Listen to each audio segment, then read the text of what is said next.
President Trump took his first NATO summit by storm today as shocked European leaders looked on.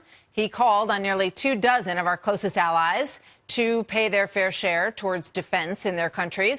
Critics called it ill-timed scolding, while supporters cheer this type of straight talk as long overdue.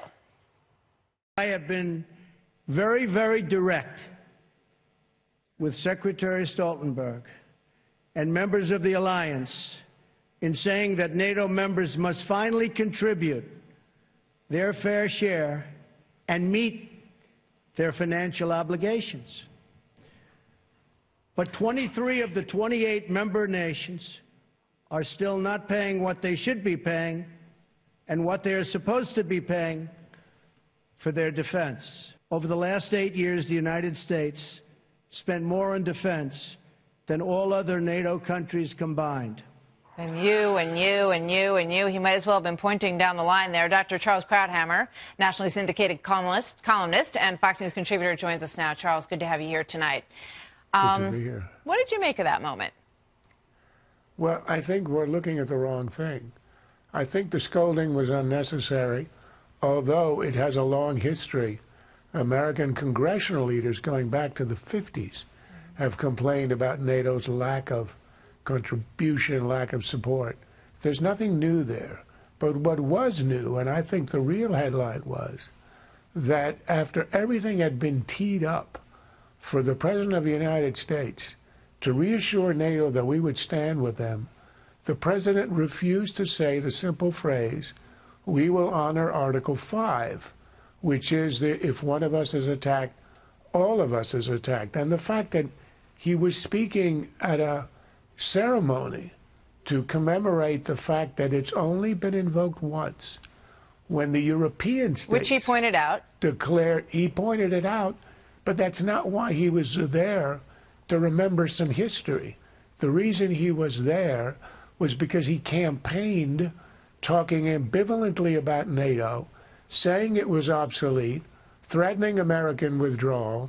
He had sent his surrogates to Europe to say, oh yes, of course we're going to honor Article 5. He didn't say it.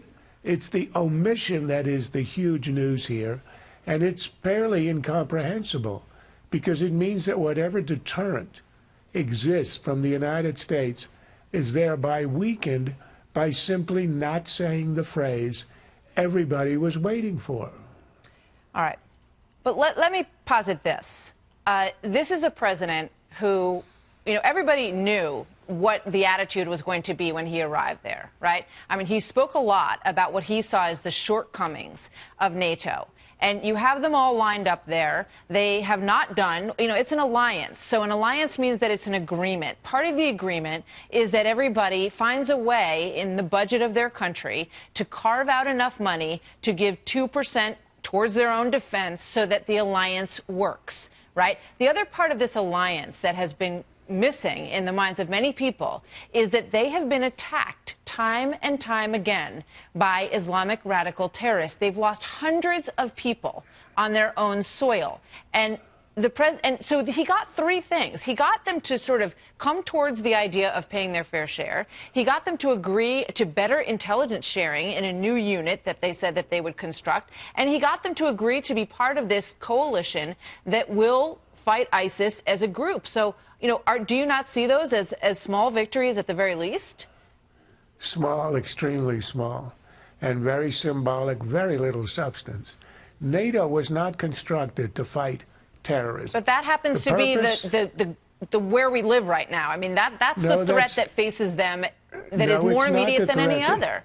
It's not the most immediate. The most immediate is a Russia that's on patrol, that's on the prowl, that has invaded Georgia and detached 2 provinces, invaded Ukraine, detached the Crimea, annexed it, has all these threatening gestures towards Eastern Europe.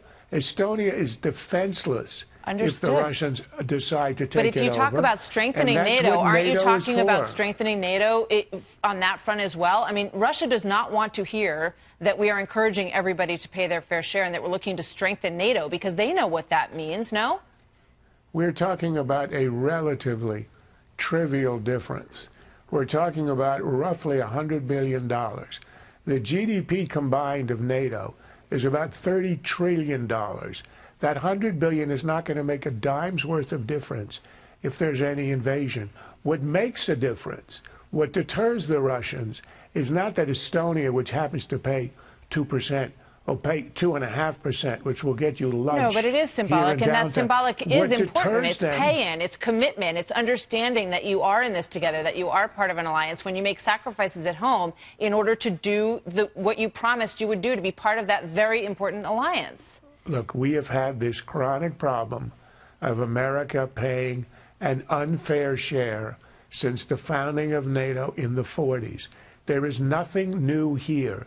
And yet through all that time, when we had to bear the unfair burden, if you want to put it in Trump's terms, which was protested, particularly in Congress for decades, all that time we prevented, A, a nuclear war, and second, Russia marching into Western Europe, and we preserved a continent. We, in fact, liberated the eastern half of that by means of NATO. That's what NATO did, fair share or not. I don't oppose getting the others to pony up, but it makes no real difference. It's a very narrow view of NATO. And right now, what's important is not to turn it into an anti-terror instrument. It's the clumsiest way to do it. Anyway, all of the 28 nations are in the anti-ISIS alliances as nations. So now what's happened with Trump's trip? NATO as an institution is going to be part of it. That will not change anything. And just beside the point, the one thing that Trump overlooks, the NATO nations are represented in Afghanistan. Many of them have a higher per capita loss of their soldiers than we do. So the idea that they haven't lifted a finger to fight terrorism is simply wrong. All right. Charles, thank you. It's an interesting debate. Strong letter to follow. All right. Thank you very much, Charles Krauthammer. Always good to talk to you, sir. Thank you very much.